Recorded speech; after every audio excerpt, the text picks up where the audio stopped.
Kita akan menyanyikan lagu tema I Will Go.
Damai sejahtera Allah yang melampaui segala akal, itulah yang akan memelihara hati dan pikiranmu di dalam Kristus Yesus. Mari kita bersatu dalam doa. Bapa kami yang bertahta di dalam kerajaan surga, tibalah waktunya Tuhan kami akan mendengarkan firman-Mu. Biarlah kiranya Tuhan menguasai hati dan pikiran kami, sehingga pekabaran firman Tuhan pada hari Sabat ini akan memberikan kekuatan dan mengubah kami serta bersandar sepenuhnya kepada kuasa Tuhan, karena hanya kuasa-Mu lah Tuhan yang sanggup untuk mengubah hidup kami sesuai dengan kehendak Tuhan. Terima kasih Tuhan atas janji-Mu memberkati kami. Kami terima berkat Tuhan di dalam nama Tuhan Yesus kami berdoa. Amin.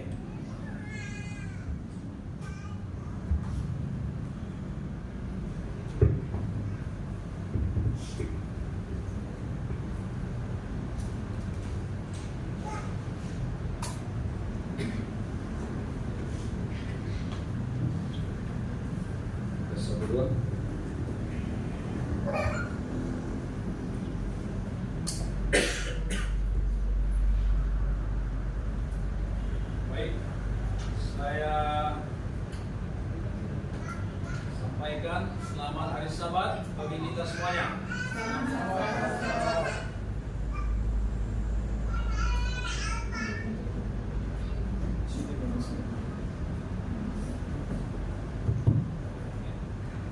Terima kasih untuk kebaikan kita semua menyambut kami yang datang pada Sabat ini melayani di Jemaat Cimindi Raya. Terima kasih untuk Tuhan atas segala kebaikannya menyertai kita semua dalam hari-hari bekerja, dan kita boleh tiba di hari Sabat Tuhan dengan sukacita. Terima kasih Pak Pendeta, demikian juga dengan para penatua gereja telah mengizinkan kami para mahasiswa datang untuk melayani di tempat ini. Nah, saudaraku yang diberkati Tuhan,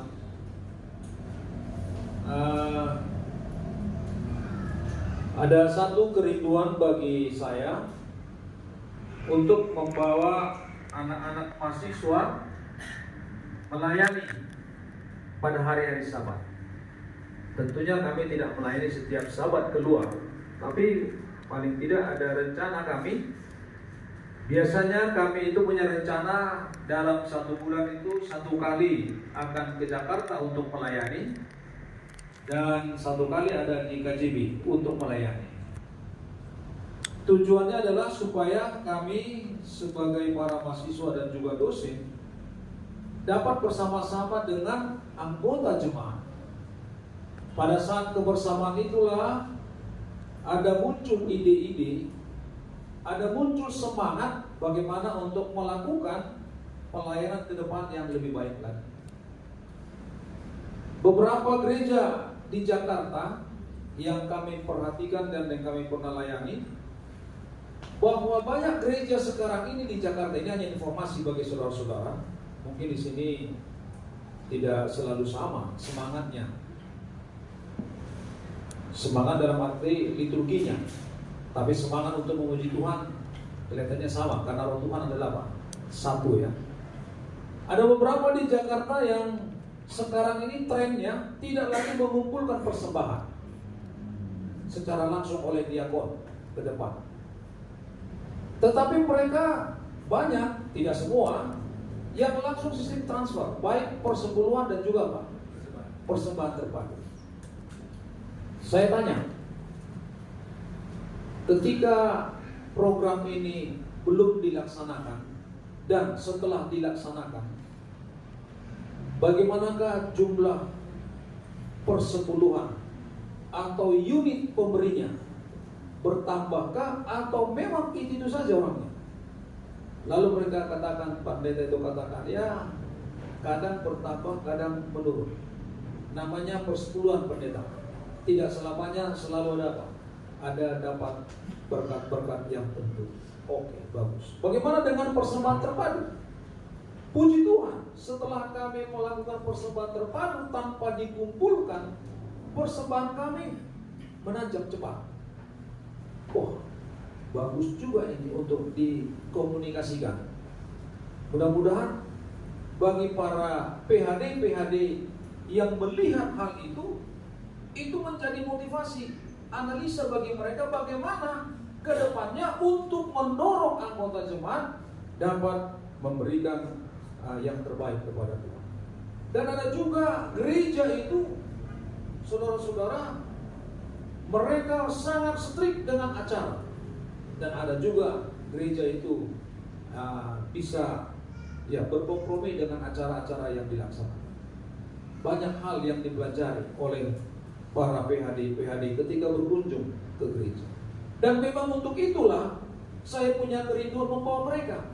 Mereka bisa baca karakteristik dari gereja itu bagaimana. Bagaimana kesemangat anggota itu datang tepat pada waktunya. Bagaimanakah anggota jemaat itu merespon tamu yang datang. Dan bagaimanakah anggota jemaat itu memberikan perhatian kepada seluruh rangkaian acara yang diatur. Nah, saudara yang diberkati Tuhan, kami punya semangat. Saya katakan kepada para mahasiswa, kalau kita melayani ke jemaat 1 jam sebelum acara dimulai, kita sudah ada di sana. Benar tadi ya Pak Pendeta ya? Kami sudah berada di sini jam 8 kurang 2 ada di parkiran IPH. Tujuannya adalah karena kami kan pendatang, mahasiswa yang akan melayani pendatang, maka kami akan melihat situasi kondisi di mana mimbarnya, di mana sound systemnya, di mana pianonya, dan di mana peralatan-peralatan yang ada. Setelah itu bertanya kepada anggota jemaat, apa yang akan dilaksanakan setelah ini dan apa yang akan dilaksanakan sebelum ini. Dengan demikian komunikasi itu bisa rampung sehingga kami bisa melayani dengan baik pada saat acara sudah dimulai. Rupanya waktu kami buat grup pendeta Sianipa ada dalam grup ya. Karena saya katakan sama teman-teman grup, kita berangkat 7.15 dan kita akan tiba di sana jam 8 pagi. Rupanya pendeta itu baca, ini tamu sudah berangkat jam 7.15 dan mereka harus tiba di mana? Di gereja jam 8. Makanya puji Tuhan, pendeta kita luar biasa. Pendeta lah yang menyambut kami ada di tempat ini. Biasanya saudara-saudara, kami yang menyambut anggota jemaat, karena kami biasanya sudah 1 jam sebelum acara dimulai. Dan mudah-mudahan semangat ini bagi PHD ini akan muncul terus ketika mereka sekarang mahasiswa. Mereka akan melayani tepat pada waktunya ataupun sebelum waktunya. Bahkan kita mendorong mereka supaya mereka bisa melayani nanti pada waktu jadi pendeta. Mereka adalah yang menyambut seluruh anggota jemaat, bukan anggota jemaat yang menyambut pendeta. Itulah yang perlu kita tekankan kepada mereka. Dan memang waktu saya gembala, saya harus lebih dahulu datang dari anggota jemaat, dan sayalah yang menyambut anggota jemaat. Saat itulah saya akan melihat mana anggota jemaat yang sering datang tepat pada waktunya, atau mana anggota jemaat yang sering datang sebelum waktunya. Dan saya tidak katakan di sini mana anggota jemaat yang sering terlambat. Keceplosan saudara. Oke. Mudah-mudahan bisa paham maksud saya. Saya tidak mempermalukan sebenarnya. Tapi disitulah saya mengetahui. Dan pada saat itulah saya akan buat catatan kecil. Besok lusa saya akan melawat ke rumah anggota jemaat ini untuk mendoakan dia supaya menghargai waktu yang Tuhan karuniakan bagi masing-masing umat Tuhan. Saudaraku, itulah semangat bagaimana kami mahasiswa ini bersama-sama dengan mahasiswa ini untuk memberikan pelayanan ke gereja-gereja. Mudah-mudahan mereka yang tingkat 2, karena habis tingkat 2, maka di akhir tahun nanti mereka akan KKN. Dengan pengalaman yang ada ini mendorong mereka membuat pelayanan yang terbaik ketika mereka KKN kemanapun mereka ditempatkan. Terima kasih saudara Rudi Manurung yang sudah memperkenalkan. Saudaraku, betul istri saya tidak bisa ikut hadir saat ini. Sebenarnya dia mau hadir karena di sini ada keluarga ya, dan banyak juga yang dikenal. Ada Ibu Pendeta Remsi yang teman sekelasnya dulu waktu di SMA. Dia juga rindu. Dia hanya sampaikan salam kepada jemaat yang ada di Cimindi Raya ini. Inilah saudaraku keluarga yang sudah dibacakan tadi. Jadi Desember ini saya genap melayani 30 tahun. Sebenarnya saya tamat dari UNAI Desember 1993, tapi di wisudanya bulan Mei 1994. Jadi sekitar 2 bulan yang akan datang ataupun 1 bulan lebih lagi, saya puji Tuhan sudah menerima berkat Tuhan dalam pelayanan 30 tahun. Jangka waktu yang lama. Tapi setelah dilewati itu rasanya kok sebentar ya 30 tahun. Tapi pada waktu kita baru tamatkan, masih lama lagi 40 tahun pelayanan. Tapi setelah kita jalani 30 tahun, puji Tuhan kita merasakan berkat Tuhan di setiap pelayanan kita. Ya, baik kita melayani di desa-desa maupun melayani di kota-kota, baik kita waktu di departemen dan juga diberi Tuhan kesempatan jadi sekretaris. Luar biasa, berkat Tuhan itu selalu memberikan kekuatan kepada kita. Nah, saudara yang diberkati Tuhan, inilah tim yang datang dari UNAI, mahasiswa. Ya. Yang pertama saya boleh sebutkan namanya, langsung berdiri ya. PHD itu adalah pendeta hari depan. PHD Glenn, boleh berdiri Glenn? Nah ini dia. Si Tangga. Ya. Yang kedua PHD Yosafat. Ini si Galindi. Kemudian PHD Nathan. Asibuan ya. Asibuan. Kemudian PHD Yoel. Si Manjunta. Kemudian PHD Robinson. Pardidi. Lalu yang keenam, ini gak PHD, pendeta ya. Pendeta Freddy Manurung. Selamat sahabat bagi kita semuanya. Selamat sahabat. Kemudian PHD Yufra. Selamat sahabat semuanya. Oke, Yufra Beno ya. Kemudian PHD Yeremia. Selamat sahabat semuanya. Lalu yang ke-9 PHD Stephen Sitohang. Shalom, selamat sahabat. Sudah saya benarkan ya pendetanya, Pak Beri ya. Oke. Yang berikutnya adalah PHD Abihur. Silakan berdiri. Datang dari Papua ya. Baik. Lalu saya juga rindu bersama-sama berfoto dengan Pak Pendeta kita, pas di tengah-tengah. Sudah kenal saudara-saudara? Dulu masih kuliah PhD, tapi sekarang sudah pendeta yang di Urabi. Pendeta James Sianima. Boleh berdiri Pak Pendeta? Oke, itu dia saudara-saudara. Puji Tuhan. Ya, luar biasa kesatuan pendeta dan PHD ini. Mudah-mudahan kami diikat oleh kasih Tuhan supaya kami boleh maju dalam pelayanan pekerjaan Tuhan, baik waktu sekarang dan waktu yang akan datang. Amin. Nah, saudaraku yang diberkati Tuhan, judul khotbah pada Sabat siang ini adalah Roh Allah, Roh Suci, Roh Kudus memberi apa? Perubahan. Kalau kita melihat gambar ini, apa pendapat saudara? Mungkin yang jauh tidak terlalu jelas, yang dekat mungkin bisa lebih jelas. Apa kita punya pandangan tentang gambar tersebut? Gambar tersebut adalah sebuah proses perubahan. Proses perubahan dari sesuatu yang kurang berharga, tetapi lama-kelamaan dia akan menjadi sesuatu yang menarik perhatian, yang menyenangi. Ini adalah perubahan dari telur, lalu dia berubah menjadi ulat. Dan tidak berapa lama lagi ulat itu berubah menjadi kepompong. Dan setelah kepompong, tidak berapa lama lagi kepompong itu berubah menjadi apa? Kupu-kupu yang cantik.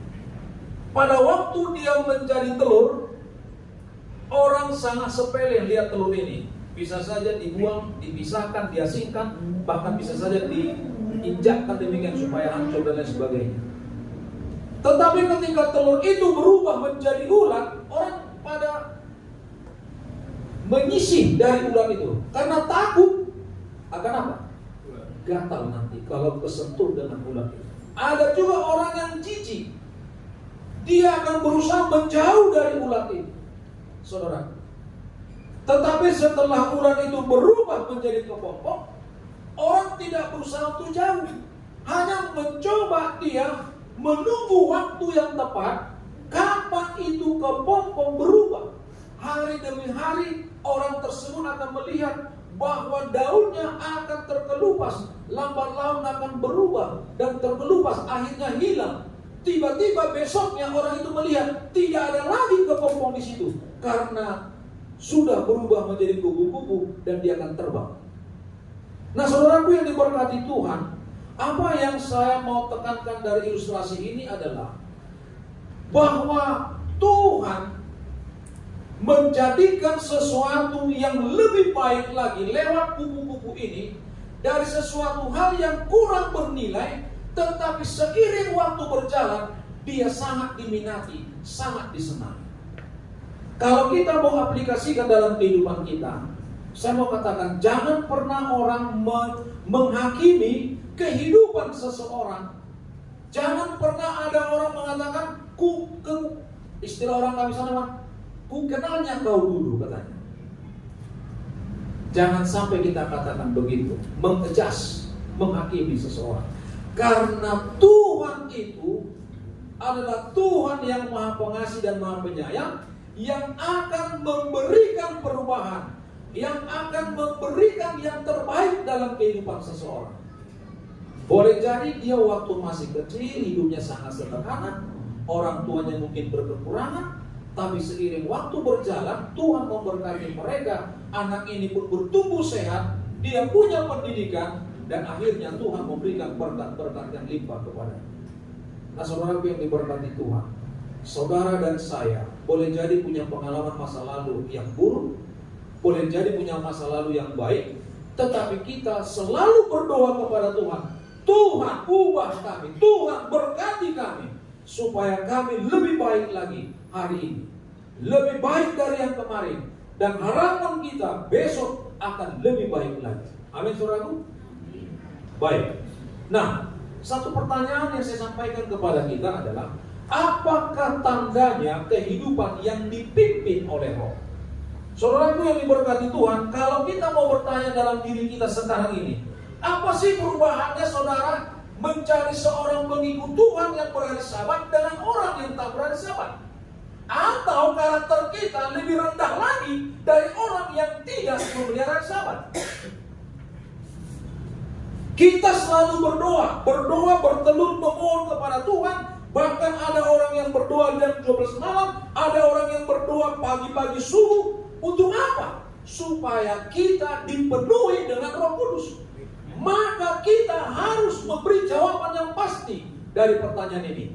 Apakah tandanya kehidupan yang dipimpin oleh Roh? Jawabannya adalah akan terjadi perubahan dalam kehidupan. Karakternya akan seperti Yesus Kristus. Lambat laun ada perubahan dan akan menjadi seperti Kristus. Jangan sampai orang berkata, dulu kamu kenal baik, tetapi setelah engkau bergereja hari Sabat, setelah engkau menerima baptisan, kehidupanmu kuliah tidak beres lagi katanya. Pak, saudaraku, siapa yang nangis kalau ada orang berkata begitu? Roh Kudus. Karena pekerjaan Roh Kudus adalah pekerjaan memberikan perubahan. Saudaraku. Nah, saudaraku yang diberkati Tuhan, Alkitab mengajarkan bagaimana seharusnya kehidupan yang dipimpin oleh Roh Kudus. Sebuah kutipan dari Ellen G. White dalam buku Education halaman 267 berkata demikian. Oleh memandang Kristus kita diubahkan. Makanya saudaraku, pandanglah Yesus Kristus. Saya senang ada di Unai mulai 2022 Januari sampai sekarang. Memandang di situ, memandang orang-orang muda, memandang Yosafat, memandang Yufra, memandang Stephen, muda-muda yang laki-lakinya. Coba kita memandang orang-orang muda yang wanita-wanitanya. Saya katakan dengan beberapa mahasiswa di UNED ini, dengan memandang kita jadi tetap muda. Saya bilang, kalau saya di jemaat dulu ada umurnya 75, ada umur 80, ada anak-anak kecil dan lain sebagainya, ya kan? Pergi kita ke rumahnya sudah bungku, kita pun merasa apa? Bungku juga lah, supaya menghormatinya. Ada orang yang sudah kacamatanya tebal dan lain sebagainya. Tapi ketika kita berada di rumah, semuanya segar, wajah pun segar kita melihatnya. Saudara-saudara, dengan memandang Kristus, apa yang berubah dari karakter kita? Apakah pantulan karakter Yesus itu terpancar dari kehidupan kita? Itulah yang seharusnya terjadi dalam kehidupan kita. Apa yang dikatakan oleh Ellen G. White? Dalam hidup ini kita harus mengikuti rencana Tuhan dengan sungguh-sungguh dan selalu berjalan dengan Allah, serta selalu memandang kepada pimpinan perlindungan Tuhan. Saudara. Nah, saudara-saudara yang sudah bekerja, saudara-saudara yang dalam pendidikannya harapan ingin bekerja dengan baik, saudara-saudara yang punya posisi yang bagus di tempat pekerjaan kita, apakah rencana Anda pada waktu kita sudah bekerja? Dan bagaimanakah rencana Tuhan dalam kehidupan kita? Saudaraku yang diberkati Tuhan, bisa saja kita sekolah tinggi-tinggi, master, sarjana, ya, adik-adik yang mahasiswa. Tahu nggak kalian siapa yang nyanyi yang cewek tadi? Namanya Naomi. Wah, terus cepat si Robinson ini tahu namanya. Pasti ada sesuatu hal yang dia concern ya terhadap penyanyi itu. Ya, Naomi apa ya? Saga. Luar biasa Robin, Sagala ini. Di mana-mana ada Sagala. Namanya Sagala. Ada Sagala di Unai, ada Sagala di Uni, ada Sagala di conference, ada Sagala di daerah. Namanya Sagala ya. Iya. Jago kan dia nyanyi, Robin? Mantap. Langsung cepat dia respon. Kau salam dulu ibu itu, Robin. Ke depanmu itu. Sama-sama dulu dia. Nah itu dia, supaya jelas ya.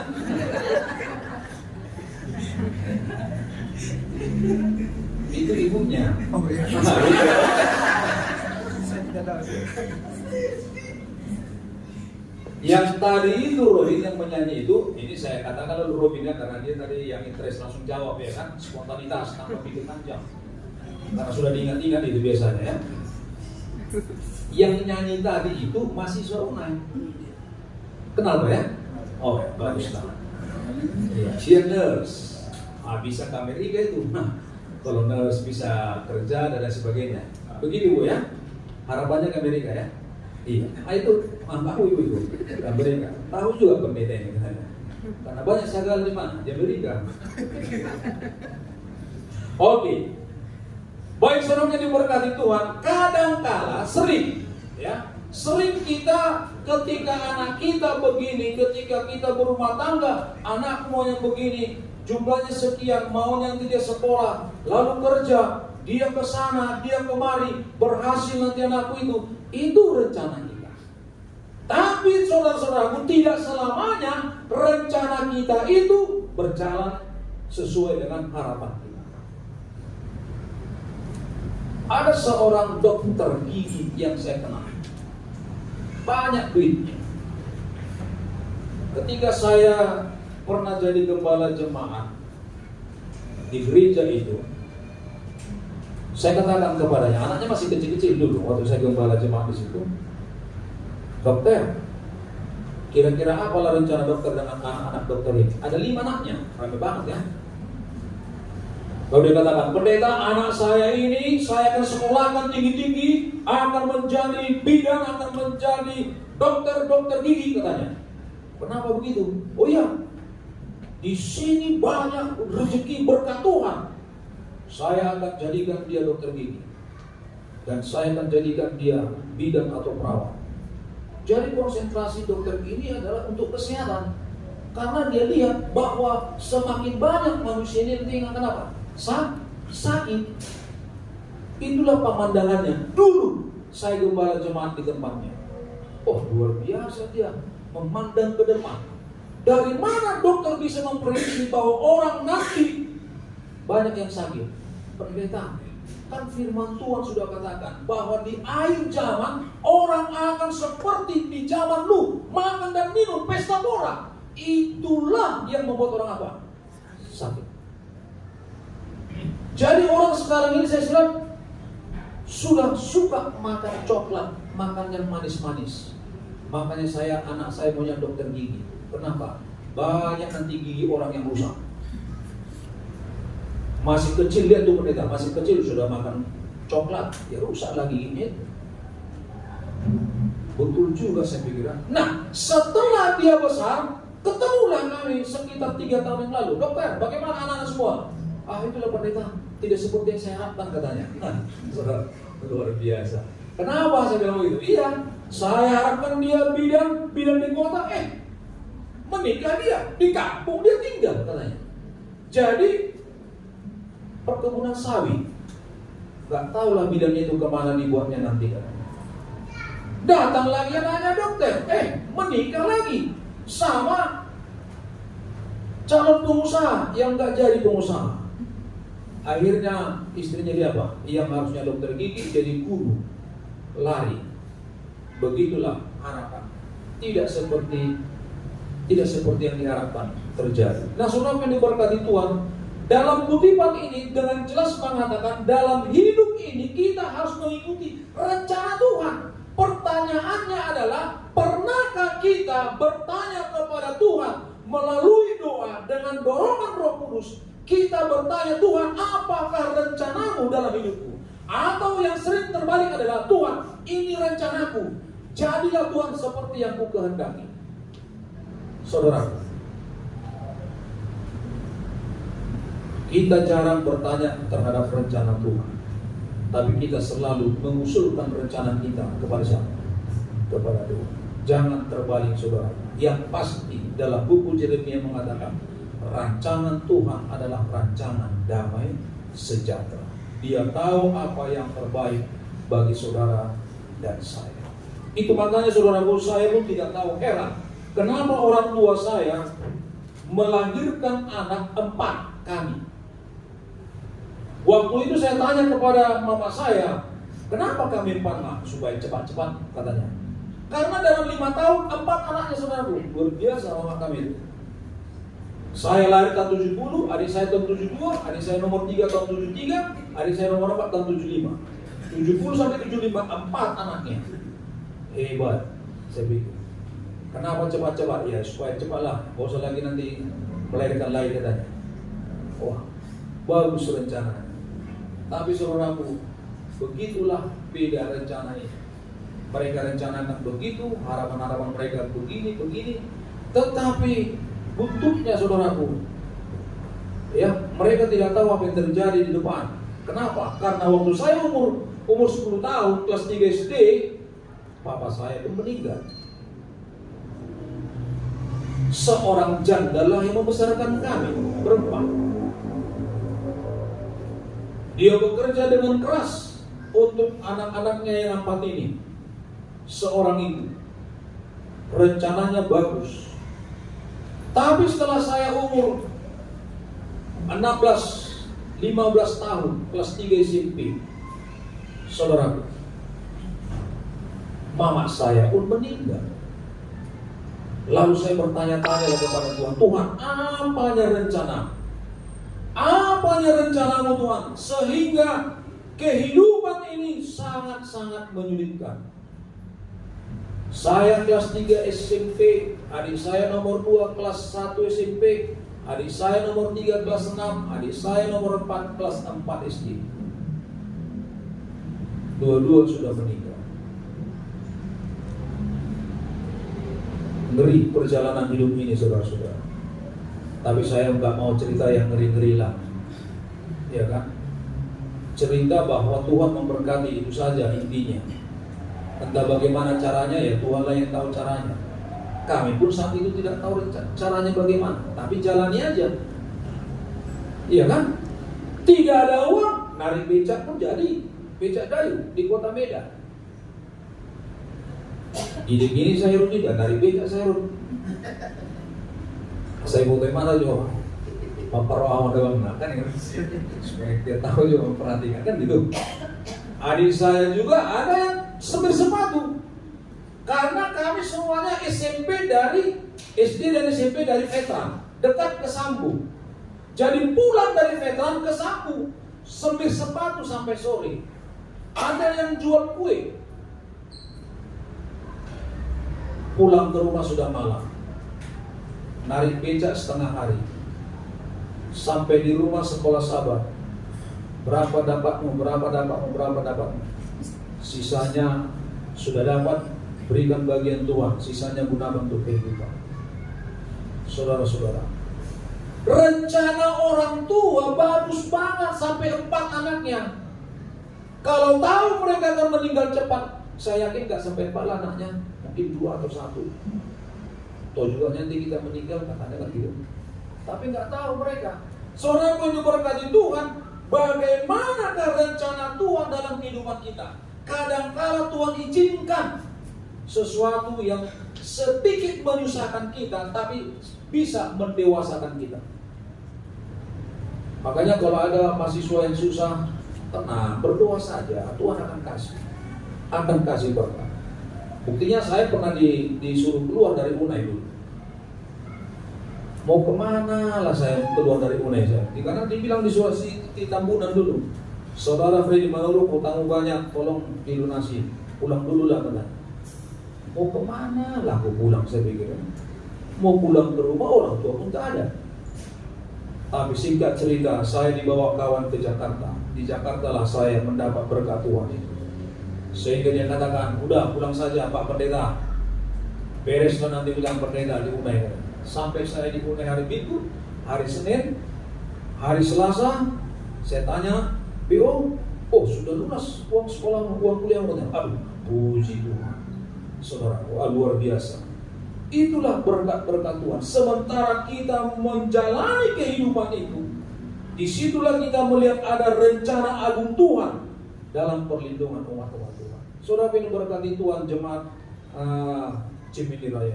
Bila mana ada tantangan yang kita hadapi, ingat, di sana ada kadang-kala rencana Tuhan untuk mendewasakan kerohanian kita, untuk bisa menerima apa adanya lalu bersabar menunggu waktu Tuhan yang tepat untuk memberikan yang terindah dalam kehidupan kita. Amin.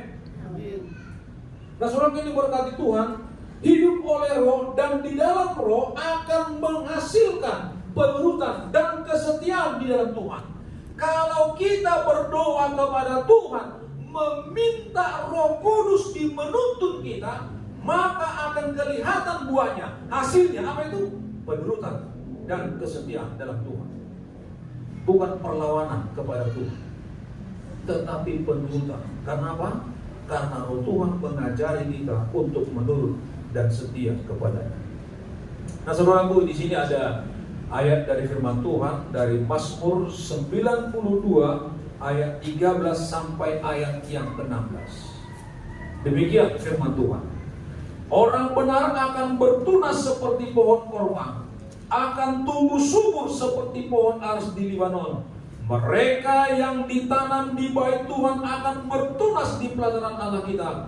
Pada masa tua pun mereka masih berbuah, menjadi gemuk dan segar, untuk memberitakan bahwa Tuhan itu benar, bahwa Ia gunung batuku dan tidak ada kecurangan padanya. Saudaraku, dari ayat ini ada yang saya mau tekankan kepada kita adalah orang benar akan bertunas seperti pohon korma. Mungkin kita sering makan buah korma ya. Pada saat lebaran itu sering juga apa? Dijual. Mungkin juga tidak harus lebaran, di hari-hari yang lain. Atau kita mungkin, saya tidak tahu, pernahkah kita melihat langsung pohon korma? Ya, kalau di Google seringlah kita lihat, ya kan?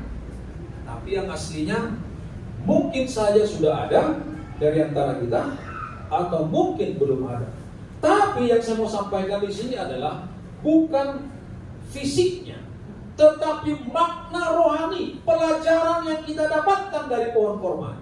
Apa yang kita dapatkan dari pohon korma ini? Pohon korma hidup di daerah yang gersang, padang pasir. Ya, ada di daerah Jericho, ada di daerah Palestina, ada di daerah Israel, dan ada di daerah Mesir.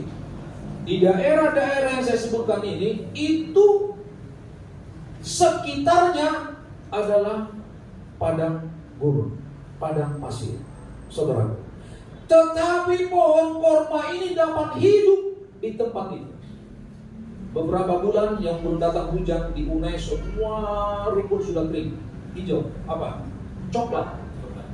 Kalau lagi datang hujan, wah itu cantik sekali, hijau rumputnya.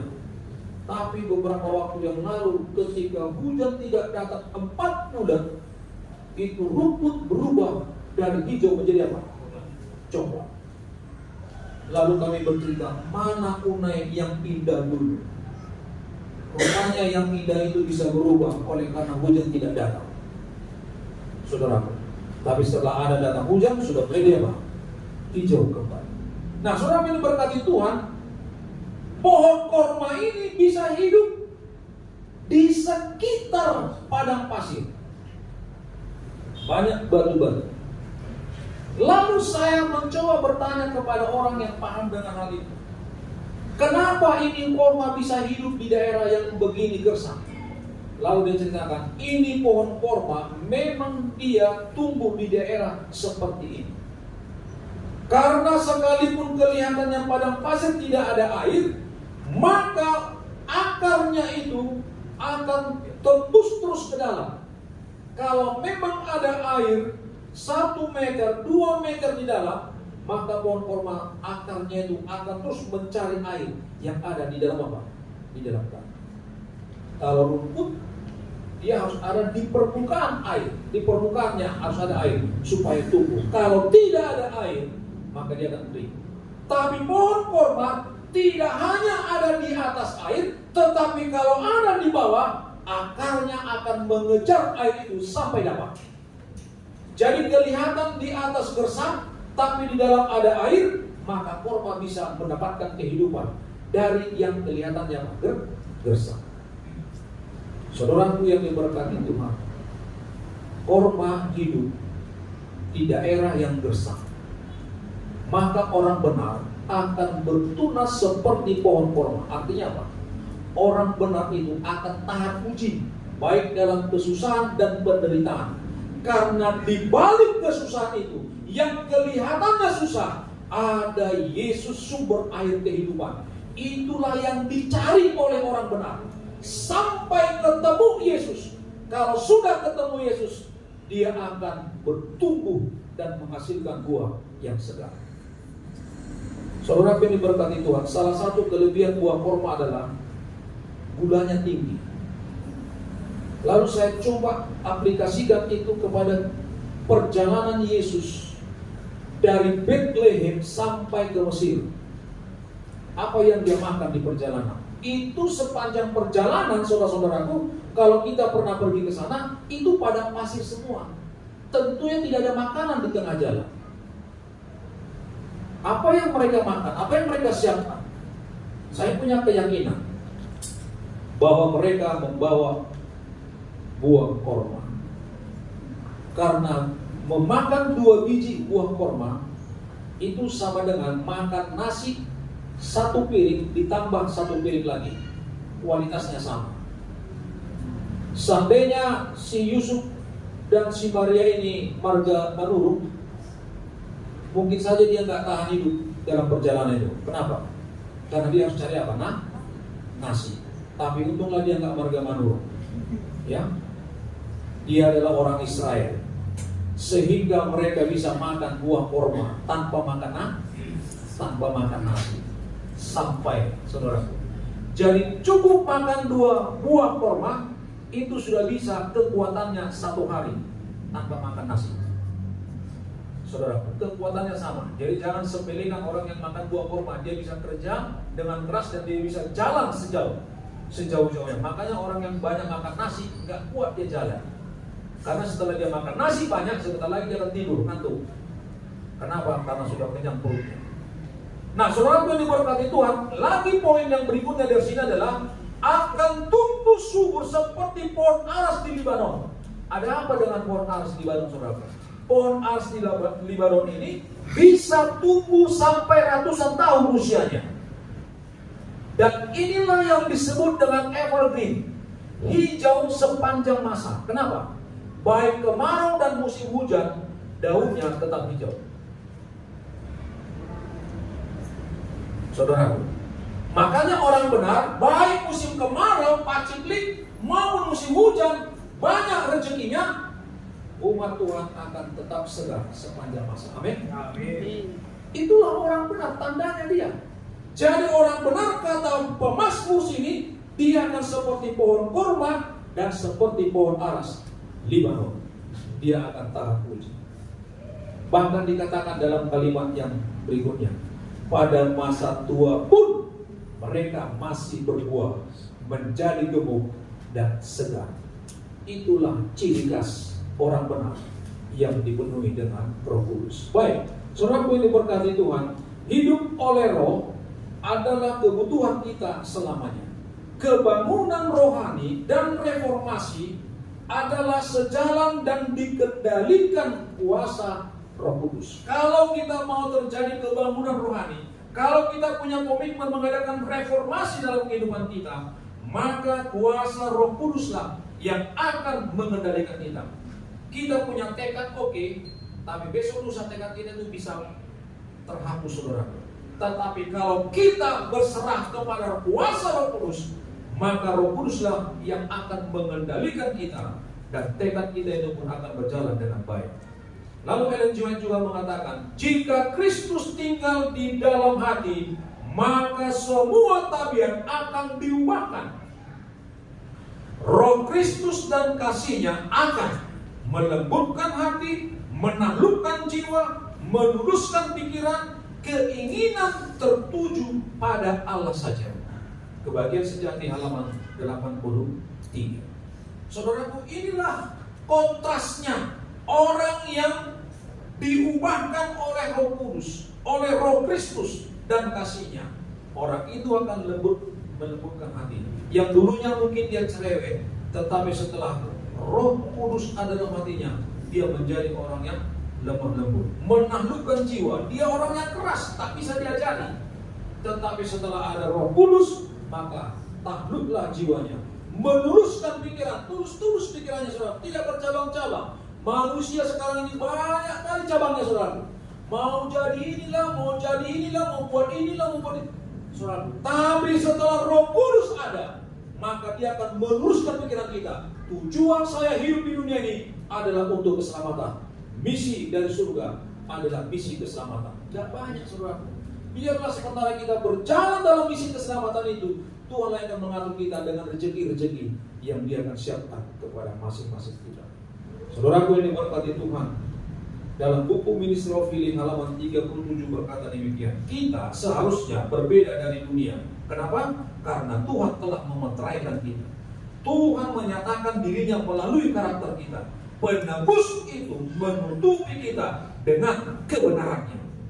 Inilah yang seharusnya kita berbeda dari dunia ini, saudara.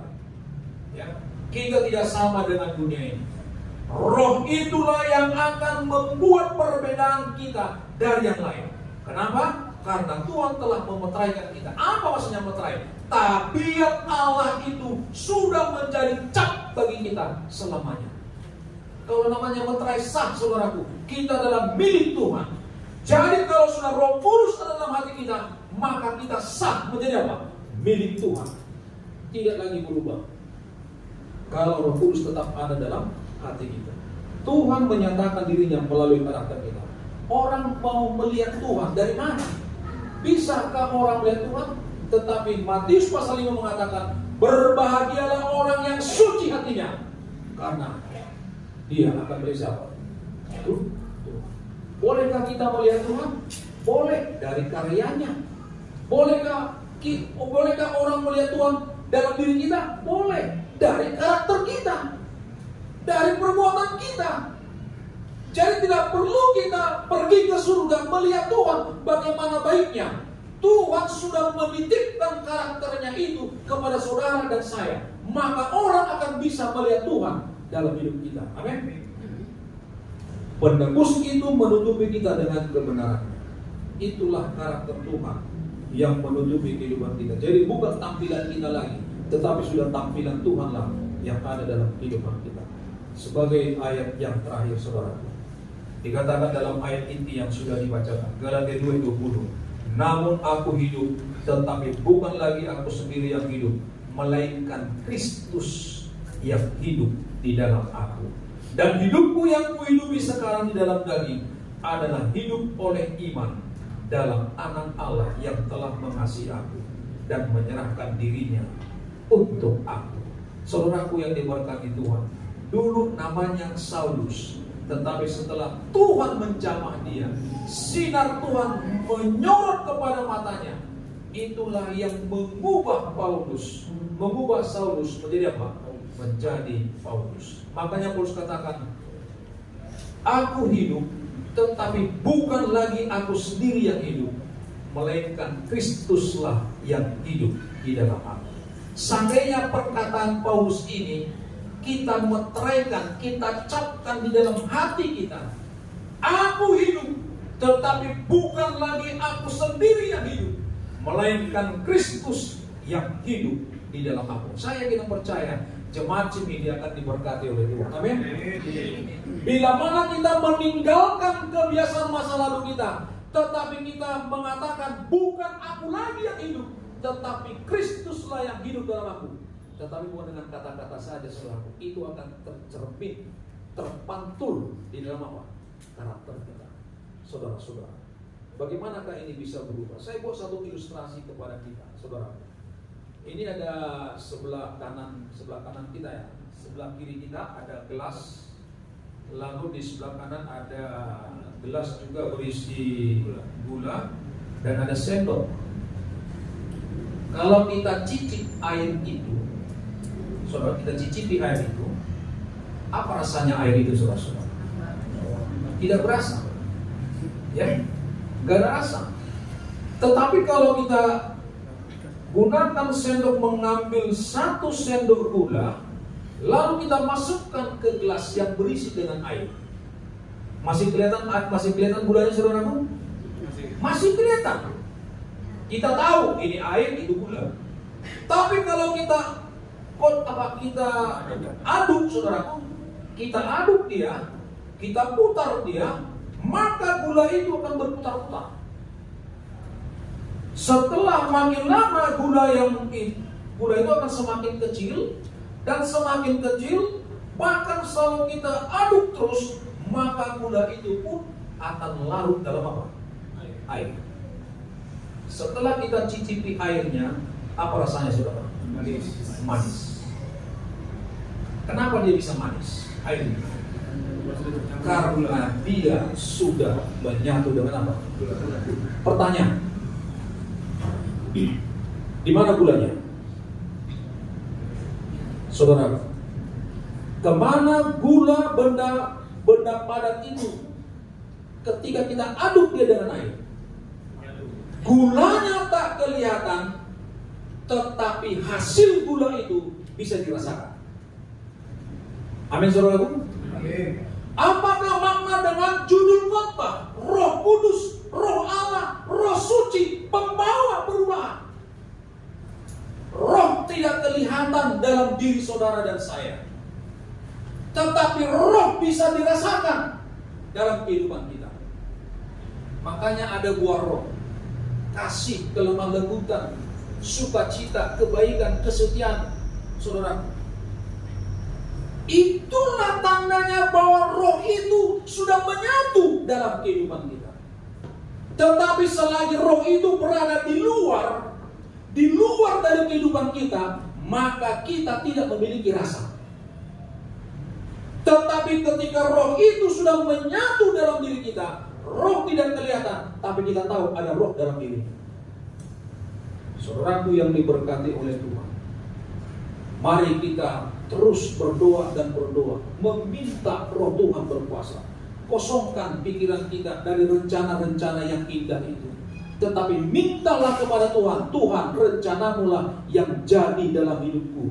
Tunjukkanlah jalannya Tuhan, biar kulakukan sesuai dengan kehendak Tuhan. Maka akan tercerminlah dari kehidupan kita hamba-hamba Tuhan yang diberkati oleh Tuhan. Maka dalam Kejadian 28 ayat 15a, sesungguhnya aku menyertai engkau dan aku akan melindungi engkau kemanapun engkau pergi. Terimalah berkat Tuhan melalui firman-Nya. Jadilah orang-orang yang dipenuhi dengan roh Allah, maka kita akan mendapatkan perubahan di dalam kehidupan kita. Tuhan Yesus memberkati kita. Amin. Amin.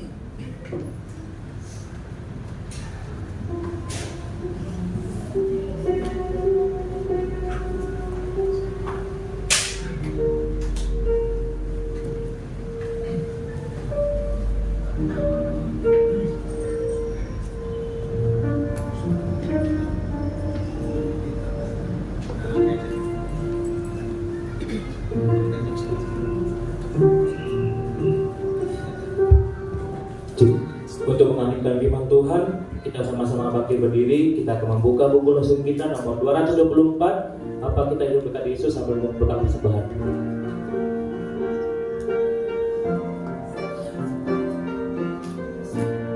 Sama-sama. Apa kita hidup dekat Yesus yang bersihkan hidup kita, sehingga dunia melihat Yesus di dalam hidup kita. Apa dunia lihat Yesus dalam aku, engkau juga dalam kasih-Mu itu, dalam hati hidupmu. Apa dunia lihat Yesus, apa kita nyatakan kasih-Nya pada semua orang yang berdosa. Maukah kita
Bapa di surga, kami puji Tuhan atas pimpinan-Mu, di mana ibadah khotbah sudah berjalan dengan baik, dan biarlah semuanya itu hanya untuk puji mulia bagi nama Tuhan.